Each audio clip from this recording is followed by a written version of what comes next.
nii. Kuhu see Pierrot üldse läks? Pierrot läks poodi. Saatsin ta paari asja tooma. Ma ei tea, kus ta jääb. Ah, näe, sealt ta tulebki.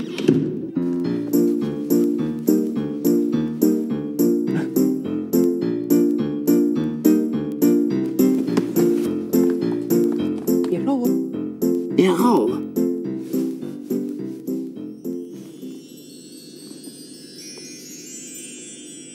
Juhtus midagi või?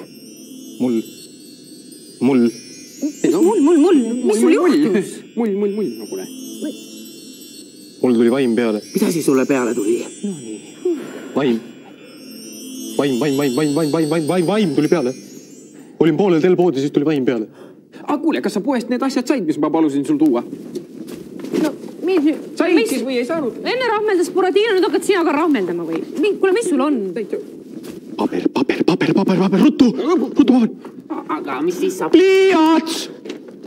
Mis siis saab, kui ruttu paberit ja pliiatsit ei saa? Siis läheb vaim pealt ära. Aga ma pool aastat ootasin, et vaim peale tuleks.